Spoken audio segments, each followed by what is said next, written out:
Prosseguindo no estudo do Apocalipse, versículo por versículo, vamos agora ao capítulo 17, versículo 6, o ponto 1, o sangue dos santos e das testemunhas. Bom, nós estamos vendo que o capítulo 17, ele é dedicado inteiramente à Babilônia apocalíptica. Assim como o capítulo 18 também vai falar muito na Babilônia apocalíptica, e nós vimos os capítulos anteriores também falando muito desse personagem. Bom, por que o Apocalipse fala tanto nesse personagem? Por que o Apocalipse fala mais nesse personagem do que, por exemplo, no anticristo do falso profeta?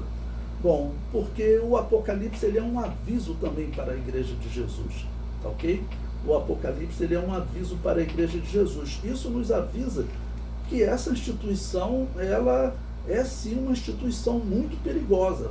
Algumas pessoas acham que a Igreja Católica, ela, vamos dizer, não tem nenhuma participação importante nesse domínio que o mal terá sobre o mundo, mas quem pensa isso está enganado, né? A Babilônia apocalíptica, ela é com certeza a Babilônia apocalíptica, comentei em outros tópicos com vocês, e até pela coincidência histórica desse Papa ser um jesuíta, fazer parte de uma ordem que os católicos tentaram exterminar, que alguns católicos dizem que é uma ordem satanista, também um Papa que ele faz aliança com países ateus e recebe na igreja dele, a Igreja Católica reconheceu os bispos ateus da China.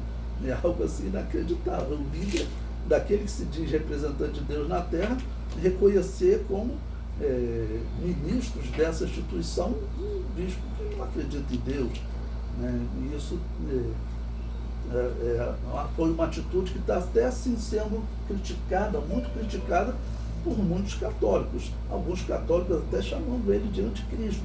E se você pensa que se um católico chega ao ponto de chamar o Papa de anticristo, o Papa que ele acredita que é o homem infalível em questões religiosas, é porque a coisa realmente está muito feia, porque o católico dizer que o anticristo se assentou lá em Roma, então é muito delicado. E esse texto aqui, ele fala que essa mulher que João vê, ela estava embriagada com o sangue dos santos.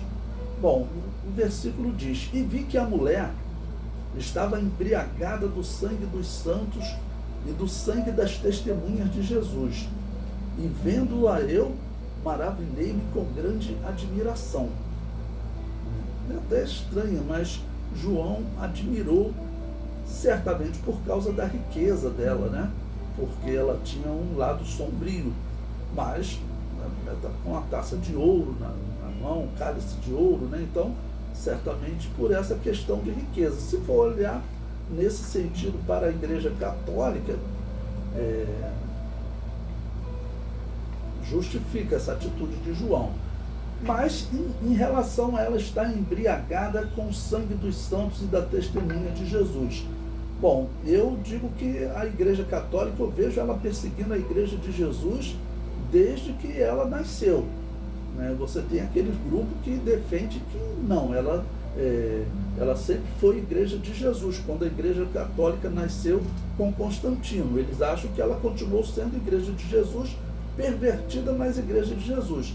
Eu não consigo ver essa possibilidade. E nós vamos ver um pouco aqui sobre como a Igreja Católica perseguiu e matou alguns cristãos. E aqui cristãos, eu não vou falar, por exemplo, dos protestantes, porque tem aí a guerra católico contra protestante, que os historiadores ateus dizem que os protestantes eram mais violentos com os católicos do que os católicos com os protestantes, naquela famosa guerra dos 30 anos, né?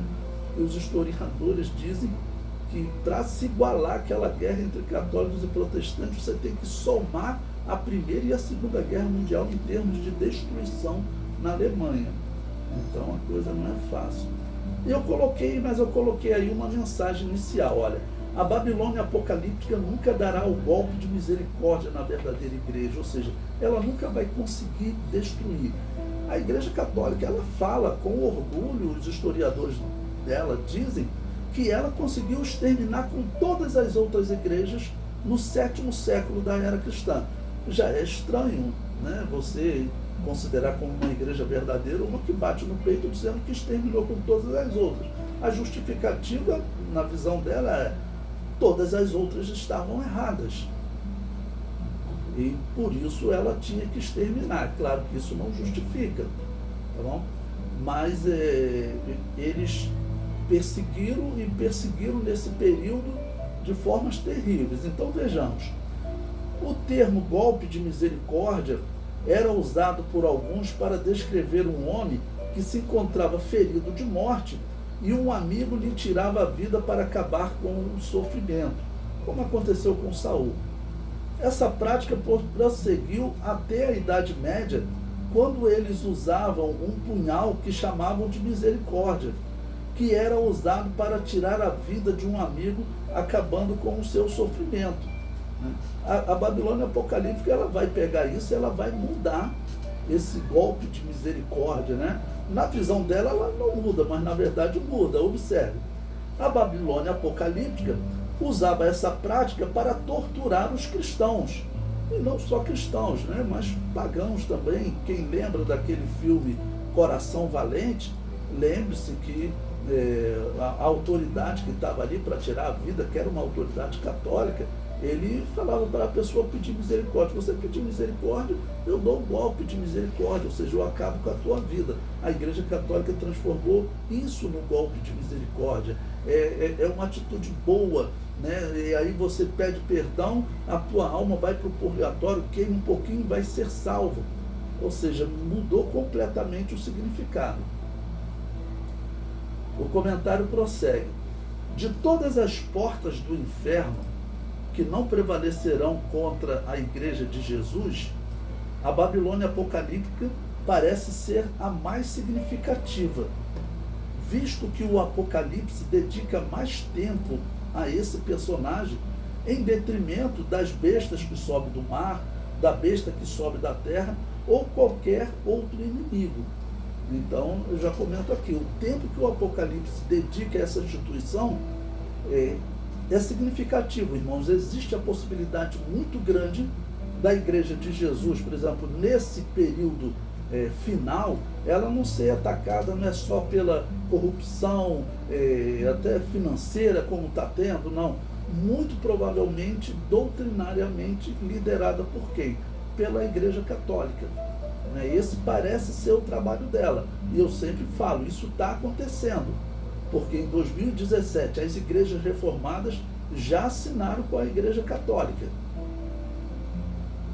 E tem outras igrejas indo, né? A Assembleia de Deus está correndo o risco de entrar nesse caminho. Pelo menos uma parte dela parece até que já foi. Isso aí significa morte espiritual. Porque as doutrinas que vamos lembrar que essa instituição, ela mudou a doutrina da salvação. Antes da Igreja Católica ser organizada, toda a igreja cristã, 100% dos escritos cristãos diziam que a salvação é pelo livre-arbítrio. Deus fez a salvação, que eu comparo normalmente a um navio. Deus construiu um navio. O homem está lá em alto mar, quase morrendo afogado. E Deus diz, você quer a salvação? E cabe ao homem dizer sim ou não. Tá bom? Nisso a responsabilidade está sobre o homem. Essa Igreja Católica, ela mudou essa doutrina da salvação. Claramente, ela começa no ano 312. No ano 380, ela já proíbe o funcionamento de qualquer igreja e já decreta perseguição. No ano 410, ela muda a doutrina da salvação do livre-arbítrio para o determinismo dos deuses, sendo que ela chama de determinismo de Deus, mas a doutrina existia como determinismo dos deuses. Agostinho de Hipona, católico que organizou essa doutrina, ele tinha seguido seita pagã, o maniqueísmo, que acreditava no determinismo dos deuses. Isso era praticamente uma regra entre os pagãos. A religião pagã acreditava no determinismo dos deuses, ou predestinação, como eles chamam. E essa doutrina, ela, claro, não tem como ela ser verdadeira ao mesmo tempo com livre-arbítrio. Um grupo está indo para o inferno. Ou quem defende o livre-arbítrio estaria indo para o inferno, ou quem defende o determinismo dos deuses. E o que está acontecendo é a Igreja Católica criou essa doutrina, as igrejas reformadas seguiram essa doutrina dela, assim como seguiram também o batismo infantil, que é um outro erro grave, e tudo indica até que as igrejas reformadas estão funcionando como um canal para poder levar as igrejas evangélicas para a Igreja Católica, porque é isso que está acontecendo. As igrejas evangélicas estão se ligando a igrejas protestantes que oficialmente já são católicas, né? Assinaram em 2017, ainda falaram assim na cara de pau, por enquanto nós não vamos falar isso para o povão. Mas só que está na internet, mas eles botaram isso na internet, eles não escondem isso não. Mas eles contam que o povão não vai nem saber o que está acontecendo. Bom, prosseguindo então falando sobre ela está embriagada com o sangue dos santos. Será que nós encontramos a Igreja Católica ela embriagada com o sangue dos cristãos? Sim, muitas pessoas dizem, olha, isso aqui tem que ser Roma, tem que ser o Império Babilônico, o Império Romano, né? E eu já falei para vocês, não tem como ser o Império Romano, porque o Apocalipse diz que o Império Romano é uma vítima dessa Babilônia. Essa Babilônia ela é uma religião. Agora, essa religião, ela estava sentada sobre a besta. João viu, ela estava sentada sobre a besta. E o que acontece? Ela é organizada pelo Império Romano com elementos do cristianismo. Mas, assim, é flagrante o que eles fazem. No ano 430, no ano 431, eles fazem uma reunião na cidade onde Semíramis era adorada como deusa. Né? Ela era chamada de Diana dos Efésios. E ali, naquele concílio, eles pegam todos os títulos de Semíramis e colocam sobre Maria. Né? Nossa Senhora, Mãe de Deus, Rainha dos Céus, todos esses títulos a história comprova, pertenciam a Semíramis. Então, assim, isso é claro na história. Então, ali ela estava sendo organizada, pelo menos em definitivo, como uma Babilônia apocalíptica com aparência de cristãos. Mas, então vamos responder, como ela está embriagada com o sangue dos santos? Eu digo, o termo santos, neste texto, é tradução do termo grego ágios. O Dicionário Internacional de Teologia do Novo Testamento, em seu verbete sobre o termo ágios, o define como ter reverente temor. Seguindo essa tradução, podemos entender o ensino do versículo. A Igreja Católica está embriagada com o sangue dos que possuem reverente temor e está embriagada com as testemunhas de Jesus. O reverente temor foi destruído pelas más obras da Igreja Católica. Todo historiador, ao observar a história da Igreja Católica, pensando se tratar da história do cristianismo, afirma que o cristianismo foi a pior coisa que aconteceu na história da humanidade. Então, eu falo para vocês da importância de nós negarmos isso de tudo quanto é jeito, irmão. Senão você não consegue conversar com um ateu, senão você não consegue conversar com um judeu. Porque quando eu vou evangelizar um judeu, ele automaticamente fala, mas vocês cristãos nos matavam. Então, eu deixo claro que eu não tenho ligação, que a Assembleia de Deus não tem ligação com essa instituição. E até cito o exemplo, o primeiro-ministro de Israel, quando esteve no Brasil, ele falou que os evangélicos são os maiores amigos de Israel. Porque, claro, o verdadeiro cristão, ele ora por Israel. Essa é a doutrina bíblica simples. Né? Mas o que aconteceu na história? Tanto católico quanto protestantes perseguiram e mataram os judeus. Né? Lutero, ele escreveu um livro dizendo que as sinagogas deles deveriam ser incendiadas. Então, eu explico para ele, olha, havia uma igreja que também estava sendo perseguida pela Igreja Católica. E o Apocalipse diz que ela estava embriagada com o sangue dos santos. O comentário prossegue.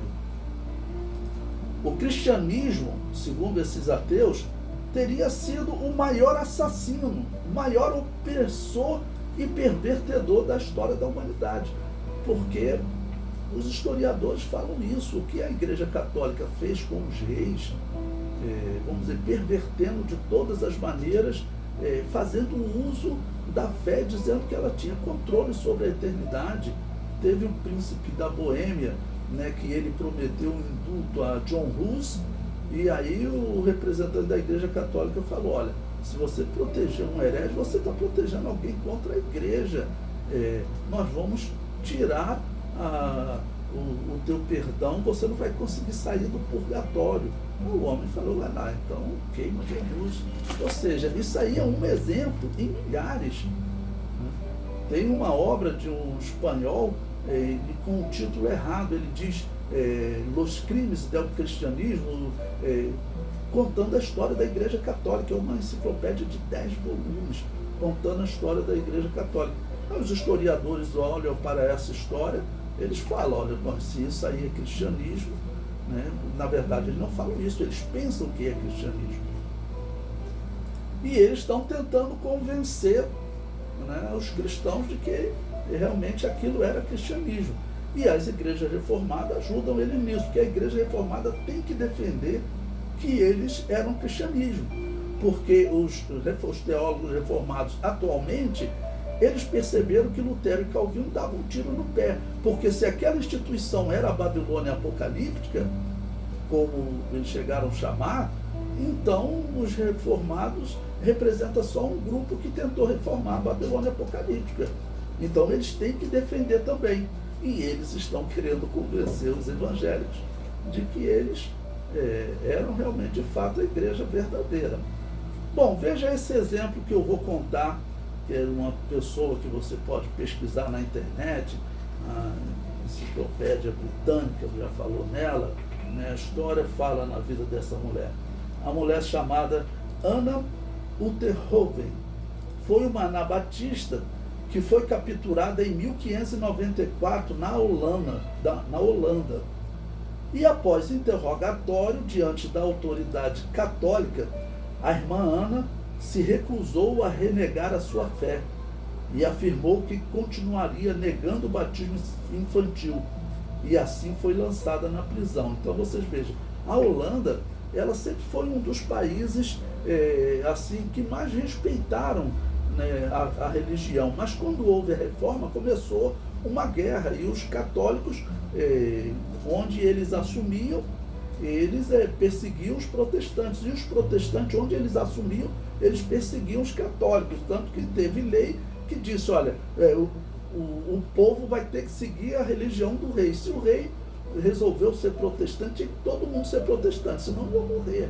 É uma coisa inacreditável. E esse aqui era um dos países mais leves, tá ok? Mas então a igreja, a autoridade católica, jogou a irmã na prisão.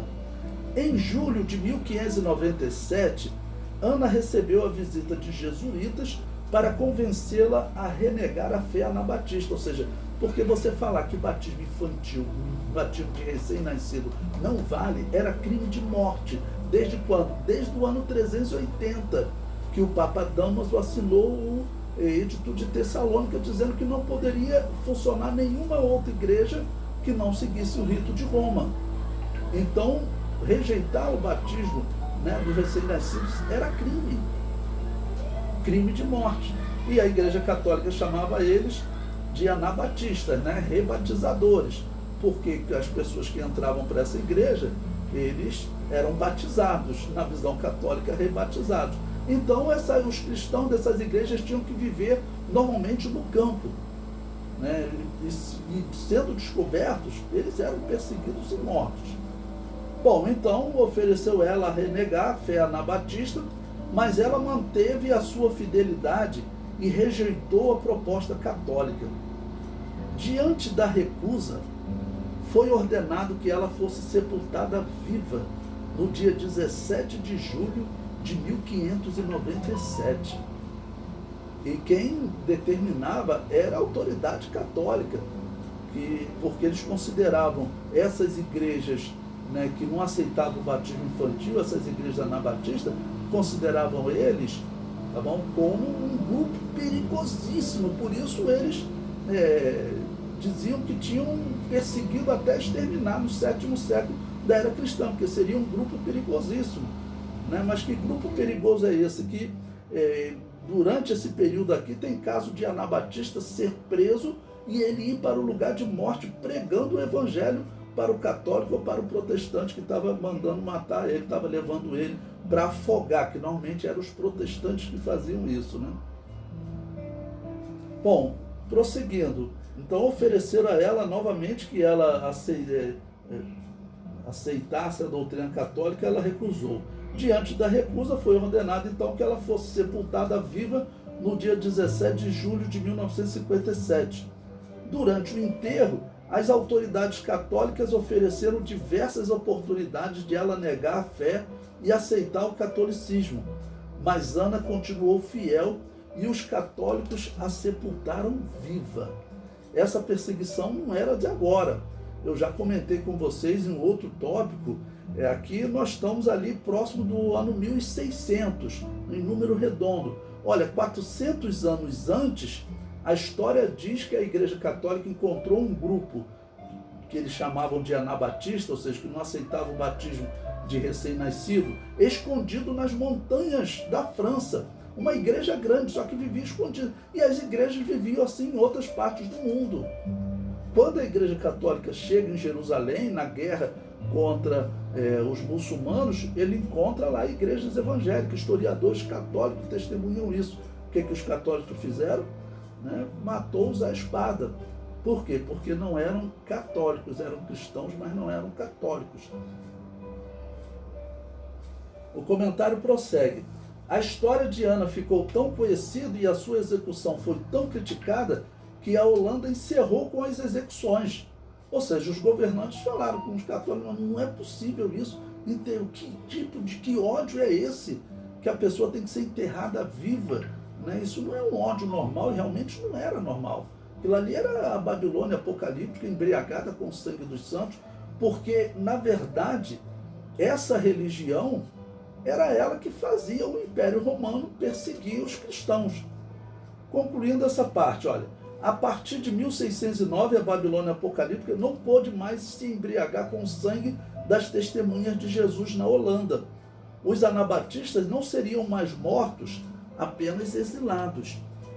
Então, na Holanda, eles falam, não, aqui não pode matar mais. Mas até esse período, desde o ano 380, com o edito do Papa Dámaso, esses cristãos poderiam ser mortos. Como eu disse, há 400 anos atrás, eles criaram a Inquisição para perseguir aquele grupo de anabatistas que estava nas montanhas da França. Então você veja, é muito tempo para a Igreja de Jesus estar desviada.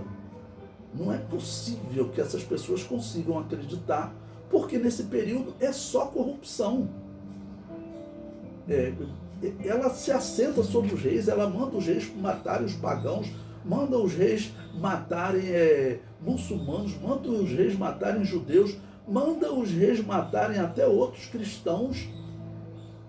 E mesmo assim era a igreja verdadeira, que ela só estava desviada. Então tem que dizer que não existiu igreja verdadeira desde o ano 380 até a Reforma Protestante. O reformado que defende que ela era a igreja verdadeira, então ele tem que fazer o seguinte, ele tem que dizer que não existia igreja, porque o que essa igreja fez em termos de corrupção, de matança, de venda de perdão, é algo assim inaceitável. E como eu estava dizendo para vocês, a religião da Babilônia, ela foi organizada na Igreja Católica. Mas essa religião ela existia há muito tempo. Claramente, o Apocalipse diz que ela estava sentada sobre Roma, que era o 6º reino, já que ela se assentava. E aquela religião foi criada onde? Ela foi criada lá na Babilônia, com Nimrod e Semíramis. Era essa mesma religião que dominava, e por isso que eu disse para vocês, o ano 431 era um ano chave, porque nesse ano a Igreja Católica pegou os títulos de Semíramis e colocou sobre Maria. E vamos lembrar que os protestantes, pelo menos Lutero, das 5 heresias da mariolatria, Lutero ele só negou que ela era mediadora entre Deus e os homens, até porque isso está muito claro, Mas ele continuou acreditando que ela era a mãe de Deus. Ele continuou acreditando que ela era a rainha dos céus. Ela continuou acreditando que ela que ela não morreu, que ela ascendeu aos céus. Continuou acreditando que ela nasceu sem pecado. Então, essa doutrina de Lutero, ela não mudou muito em relação à mariolatria, não. Oficialmente é o que a igreja luterana segue até hoje. Algumas igrejas protestantes não seguem assim, mas eu tenho que acreditar que existiu sim uma igreja fora dessa, porque senão esquece o cristianismo. Se só existia essa igreja, se essa instituição chamada Igreja Católica Apostólica Romana, e depois as protestantes que junto com elas também fizeram um escarcéu tremendo nos governos, se elas eram de fato a igreja verdadeira, então realmente o que os ateus dizem que tem que esquecer o cristianismo, a gente fica sem argumento. Não é o que os judeus dizem, que jamais vão aceitar um testemunho de um cristão, porque os cristãos mataram, porque realmente a igreja católica mataram. Adolf Hitler falou, né, para o Papa: olha, eu estou propondo uma solução final para essa luta que vocês vêm há tanto tempo de exterminar com esse povo. E falou mesmo para os protestantes luteranos: eu estou fazendo o que Lutero aconselhou. Então, mais uma vez, justifica o fato do Apocalipse falar tanto nessa instituição. Isso aí foi alguns exemplos. Naquela, quando ela criou a Inquisição, significava, a autoridade, os sacerdotes, tinha poder de tirar a vida daqueles cristãos por não concordarem com o batismo infantil. Era a única coisa que aquela igreja falava. E diz a história também que ela chamava a Igreja Católica de corrupta, né? O historiador batista J. Pereira, ele conta que até a autoridade católica elogiou os cristãos que ele torturou, né, e matou lá. Ele disse: ele só tem um defeito: chamar a Santa Igreja Católica de igreja corrompida. Por isso tiveram que morrer. E rejeitar o batismo infantil, né?